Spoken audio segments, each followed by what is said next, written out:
Hi, everyone. I have a story to share with you from The Seven Habits of Happy Kids. It's written by Sean Covey and illustrated by Stacy Curtis.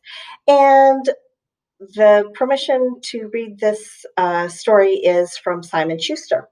The chapter in here is called Bored, Bored, Bored. And I'm wondering if that might be something you guys can relate to, maybe something you felt recently. Let's see what happens. Sammy Squirrel was bored, bored, bored. Mom, he said, I'm bored. There's nothing to do. How about all those gadgets you collect, said Mom. Broken toys, radios, cell phones. You love to tinker around with them. I don't feel like it today, said Sammy. Maybe Sophie can think up something fun for me to do. Sammy knocked on Sophie's door. Knock, knock, knock. There was no answer.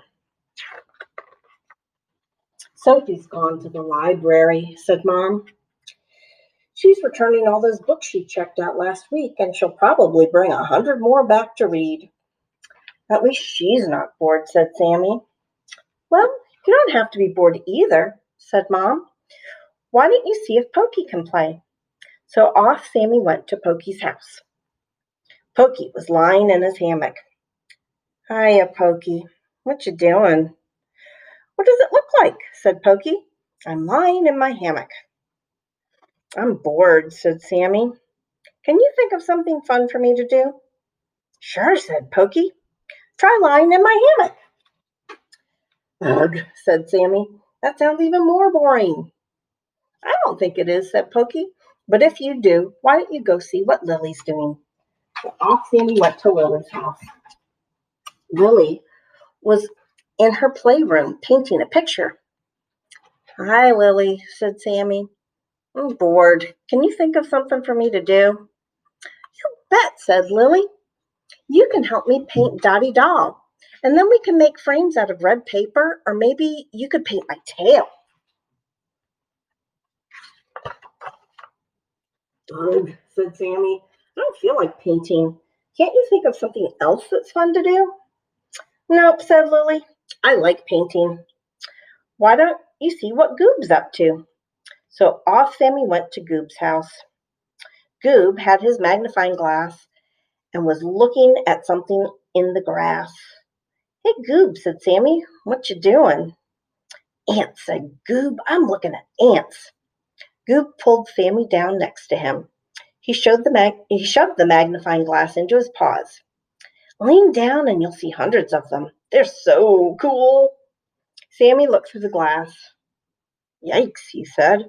I don't want to look at ants. They're creepy. Can't you think of something else that's fun for me to do? Can't, said Goob. I'm into ants right now. Why don't you see what Jumper's up to? So off Sammy went to Jumper's house. Jumper was shooting baskets in the driveway. He dribbled the ball over to Sammy. Want to get in the game? He asked. No, said Sammy. I don't feel like playing basketball. Can't you think of something fun for me to do? Watch this, said Jumper. I'm the rabbit.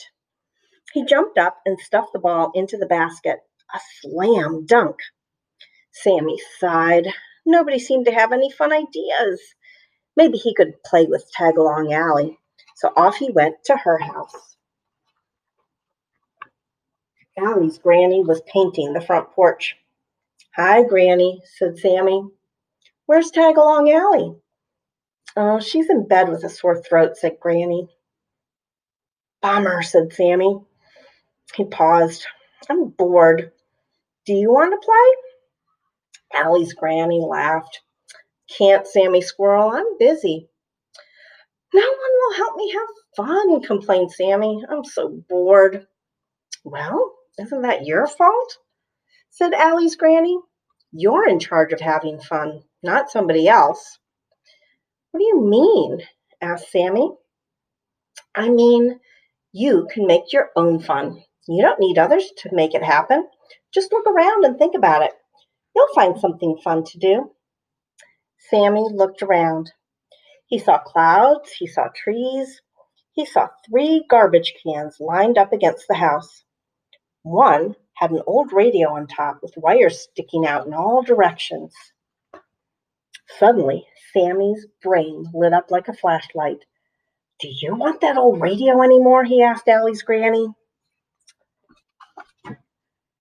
"No," she said. "It's broken. That's why I threw it away." "Can I have it?" asked Sammy. "I love radios." "Why, sure," said Allie's granny.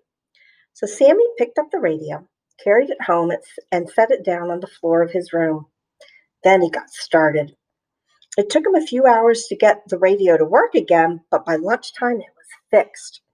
He tied some ribbons around it and pasted stars all over. Then he carried the radio back to Tagalong Allie's house. "What do we have here?" asked Allie's granny. "A get well present for Allie," said Sammy. "I fixed it so she can listen to the radio while she's getting over her sore throat. I'm not bored anymore. I finally figured out how to make my own fun." "Great," said Allie's granny. "Let's go inside and show Allie." When Allie saw the radio, she broke into a smile as wide as a slice of cantaloupe. "I love the ribbons," she said. So Sammy finally figured out something to do, and I hope that you guys can use your imaginations when you're feeling bored to figure out something to do. Now, Allie's granny really taught an important lesson to Sammy, reminding him that he's the one who's responsible for figuring out something to do to keep himself entertained when he's bored, not any of his friends and not his family. So I hope you enjoyed the story, and I will read another book to you next week. Have a good night. Bye-bye.